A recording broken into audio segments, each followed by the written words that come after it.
নমস্কাৰ মৰমৰ ছাত্ৰ ছাত্ৰীসকল তোমালোক সকলোকে ষ্টাডি কৰ্ণাৰ আসামৰ আন এটা ভিডিঅ'লৈ স্বাগতম জনাইছোঁ।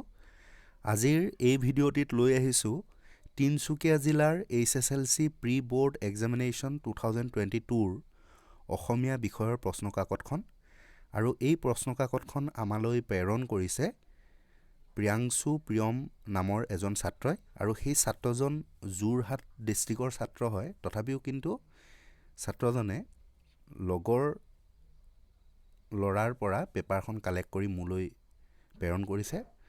গতিকে প্ৰিয়াংশু প্ৰিয়মক মই প্ৰথমে বহুত ধন্যবাদ জ্ঞাপন কৰিছোঁ আৰু আগবাঢ়িছোঁ আজিৰ কুৱেশ্যন পেপাৰখনলৈ। তো প্ৰথম 1 নম্বৰ আছে তলৰ যিকোনো দুটা প্ৰশ্নৰ অতি চমু উত্তৰ লিখা। ক কোনটো যুগক ভাৰতীয় সংস্কৃতিৰ বিস্তাৰ যুগ বুলিব পাৰি? খটো আছে growth of the Asamiya language গ্ৰন্থৰ লেখক কোন? গটো আছে পণ্ডিত ৰাহুল সংকৃতায়নৰ প্ৰকৃত নাম কি? তাৰপিছত নেক্সট 2 নম্বৰটো আছে তলৰ যিকোনো দুটা প্ৰশ্নৰ চমু উত্তৰ দিয়া। ছাত্ৰসকলে কি বিষয়ত জ্ঞান লাভ কৰি দেশ সেৱাত ব্ৰতী হ'ব লাগে? খটো আছে অজন্তাৰ ছবিবোৰত প্ৰকাশ পোৱা ভাৱবস্তু দুটা কি? গটো আছে উত্তৰ ভাৰতীয় ভাস্কৰ্যৰ দুটা বৈশিষ্ট্য লিখা। নেক্সট 3 নম্বৰটো আছে তলৰ যিকোনো এটা প্ৰশ্নৰ উত্তৰ দিয়া। গাঁও একাধাৰে নগৰৰ জনক জননী কথাষাৰৰ তাৎপৰ্য বুজাই লিখা। খটো আছে ভাৰতীয় সংস্কৃতিত ইছলামৰ অৰিহণাৰ এটি টোকা যুগুত কৰা। 4 নম্বৰ আছে তলত দিয়া যিকোনো এচুৱাৰ ব্যাখ্যা কৰা। পঢ়াই পঢ়ে ৰুৱে পাণ এই তিনিয়ে নিচিন্তে আন। আৰু খটো আছে সকলো আৰ্টৰ মূলতে দুটা বিপৰীত পন্থাই কাম কৰা দেখা যায়। 5 নম্বৰটো আছে তলৰ যিকোনো দুটাৰ অতি চমু উত্তৰ লিখা। পূজাৰ বন্ধত কুঁৱলীহঁতে কলৈ যোৱাৰ সিদ্ধান্ত লৈছিল? খটো আছে ইণ্টাৰনেট কি আৰু গটো আছে কুঁৱলীয়ে প্ৰথমে কালৈ ইমেইল কৰিছিল। 6 নম্বৰ চমু উত্তৰ দিয়া। ভাইৰাছে কম্পিউটাৰ এটাৰ কেনেদৰে বিজুতি ঘটাব পাৰে? খ ইণ্টাৰনেটৰ সহায়ত কুঁৱলীয়ে কি নতুন অভিজ্ঞতা আহৰণ কৰিলে? গ ইণ্টাৰনেটত সঘনাই ব্যৱহাৰ হৈ থকা শব্দকেইটাৰ নাম লিখা। 7 নম্বৰটো আছে তলৰ যিকোনো এটা প্ৰশ্নৰ উত্তৰ লিখা। ইণ্টাৰনেটৰ সুবিধা আৰু অসুবিধাৰ বিষয়ে পাঠটোৰ আধাৰত বুজাই লিখা।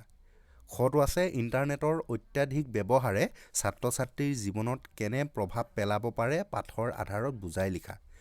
8 নম্বৰ আছে তলৰ যিকোনো তিনিটা প্ৰশ্নৰ অতি চমু উত্তৰ লিখা। বৰগীতটিত কবিয়ে বান্ধৱ বুলি কাক সম্বোধন কৰিছে? খটো আছে জিকিৰ শব্দটো কি শব্দৰ পৰা ওলাইছে? গ সৈয়দ আব্দুল মালিকে কোনখন গ্ৰন্থৰ বাবে সাহিত্য অকাডেমী বঁটা লাভ কৰিছিল? আৰু ঘৰটো আছে অসমীয়াসকলে কিহেৰে তৈয়াৰী পেঁপা বজাইছিল? 9 নম্বৰ প্ৰশ্নটো আছে যিকোনো দুটা প্ৰশ্নৰ চমু উত্তৰ লিখা।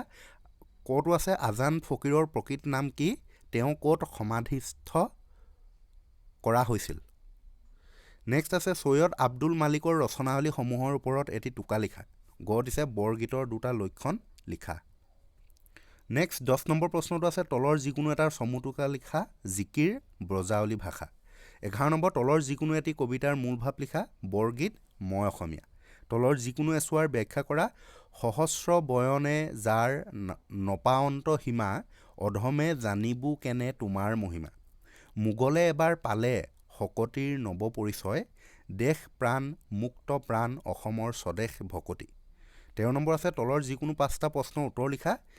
ক দিছে ব্যাস বাক্যসহ সমাস চিনাক্ত কৰা যিকোনো দুটাৰ পদ্মনাভ সিংহাসন আৰু সপ্তৰ্ষি। সন্ধি ভাঙা যিকোনো দুটাৰ হিমালয় সংস্কৃতি দেৱৰ্ষি। গটো আছে মূৰ্ধন্য ন বা মূৰ্ধন্য খ হোৱাৰ কাৰণ লিখা যিকোনো দুটাৰ বৰষুণ নাৰায়ণ কণ্ঠ। প্ৰত্যয় ভাঙা যিকোনো দুটাৰ বুধিয়ক আকাশী নগৰীয়া। নেক্সট আছে বিপৰীত শব্দ লিখা যিকোনো দুটা। আমদানি উচ্চ উত্থান। তলৰ যিকোনো দুটাৰ অৰ্থ প্ৰকাশ হোৱাকৈ বাক্য ৰচনা কৰা। হাতলৰ কাণ সমনীয়া কপাল ফুটা। তাৰপিছত নেক্সট আছে যথাস্থানত যতি চিহ্ন বহুৱা। তেওঁ ক'লে মনত ৰাখিবা তুমি অসমৰ বীৰ সন্তান। তাৰপিছত নেক্সট আছে তলত দিয়া বাক্যটি সৰল বাক্যলৈ পৰিৱৰ্তন কৰা। যদি পৰিশ্ৰম কৰা তেন্তে নিশ্চয় সাফল্য লাভ কৰিবা। 14 নম্বৰ আছে তলৰ যিকোনো এটা প্ৰশ্নৰ উত্তৰ লিখা। ভাৱ সম্প্ৰসাৰণ কৰা। অধিক মাছত বগলী কণা।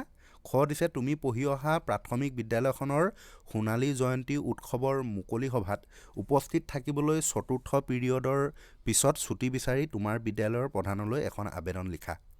15 নম্বৰটো আছে তলত দিয়া যিকোনো এটা বিষয়ৰ ওপৰত এখনি ৰচনা লিখা তোমাৰ প্ৰিয় গ্ৰন্থ। ইয়াতে পইণ্ট কিছুমান দিছে আৰম্ভণি গ্ৰন্থৰ বিষয়বস্তু ভাল লগাৰ কাৰণ সামৰণি। অসমৰ বানপানী ঠিক নেক্সট আছে বিজ্ঞানৰ অৱদান। 16 নম্বৰ প্ৰশ্নটো আছে বৈচিত্ৰ্যময় অসম নামৰ দ্ৰুত পাঠত সন্নিৱিষ্ট অসমৰ যিকোনো দুটা জনগোষ্ঠীৰ চমু পৰিচয় দিয়া।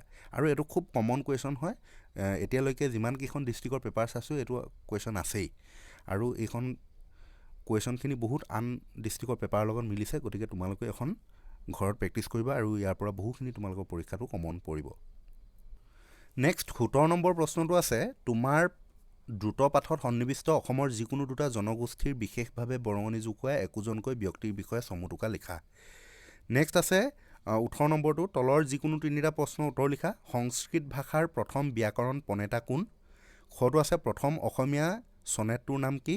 গ অৰ্থশাস্ত্ৰ কোনে ৰচনা কৰিছিল? ঘ নালন্দা বিশ্ববিদ্যালয়ত অধ্যয়ন কৰা চীনা ছাত্ৰ এজনৰ নাম লিখা।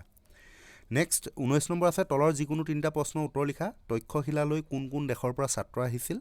কোনখন বিশ্ববিদ্যালয় কাৰ দিনত কোনসকল পণ্ডিতৰ মিলন ক্ষেত্ৰ আছিল? আজিকালিৰ শিক্ষাৰ লগত প্ৰাচীনকালৰ ভাৰতৰ শিক্ষাৰ দুটা পাৰ্থক্য লিখা। নালন্দা বিশ্ববিদ্যালয়ৰ ওপৰত এটা চমুটোকা লিখা। 20 নম্বৰ আছে অতি চমু উত্তৰ লিখা যিকোনো এটাৰ। কপিল মুনিৰ মাতৃৰ নাম কি? কি ৰূপ ধাৰণ কৰি কৃষ্ণই বলিক ছলনা কৰিছিল? চমুটোকা লিখা যিকোনো এটাৰ। কপিল দৈৱকী।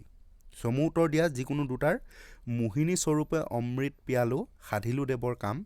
কোনে মোহিনী ৰূপ ধাৰণ কৰিছিল? তেওঁ কাক অমৃত খুৱাই দেৱতাৰ কাৰ্য সাধন কৰিছিল বুজাই লিখা। নেক্সট আছে মাকৰ কি কি গুণৰ কথা ক'বলৈ শিশু কৃষ্ণৰ লাজ লাগে বুলি কৈছিল? কথাখিনি তোমাৰ নিজৰ কথাৰে বহলাই লিখা। গটো আছে কানাইৰ চাতুৰি কবিতাটোত কাঠবাজি বুলি কাক কৈছে? ইয়াৰ অৰ্থ কি? এই অপবাদৰ পৰা তেওঁক কোনে ৰক্ষা কৰিলে? 23 নম্বৰ কুৱেশ্যনটো আছে তলৰ যিকোনো দুটা শব্দৰ আধুনিক ৰূপ লিখা। পোহাইল বিগুটীয়া তাসম্বাক। 24 নম্বৰটো আছে তলৰ বাক্যটি শুদ্ধকৈ লিখা। মই অহাকালি গুৱাহাটী যাম। 25 নম্বৰটো আছে দেই অনুসৰ্গ ব্যৱহাৰ কৰি এটি বাক্য লিখা। তলৰ শব্দ দুটাৰ এটাকৈ সমাৰ্থক শব্দ লিখা। বায়ু পদুম। আৰু নেক্সট 27 আছে অতি উপসৰ্গ ব্যৱহাৰ কৰি দুটা শব্দ লিখা। গতিকে এইখনেই আছিলে আজিৰ অসমীয়া বিষয়ৰ প্ৰশ্নকাকতখন। তো যদিহে ভিডিঅ'টো ভাল লাগিলে লাইক কৰি দিবা আৰু বন্ধুবৰ্গলৈ শ্বেয়াৰ কৰি দিবলৈ নাপাহৰিবা। আৰু তোমালোকৰ যদি ডিষ্ট্ৰিক্টৰ কোনো ছাবজেক্টৰ পৰীক্ষা হৈ গৈছে তেনেহ'লে মোলৈ হোৱাটছআপত চেণ্ড কৰি দিবা। মই এনেদৰেই ভিডিঅ' বনাই দিম আৰু তেতিয়া বাকী ছাত্ৰ ছাত্ৰীসকলৰ লাভ হ'ব। ঠিক আছে, ধন্যবাদ।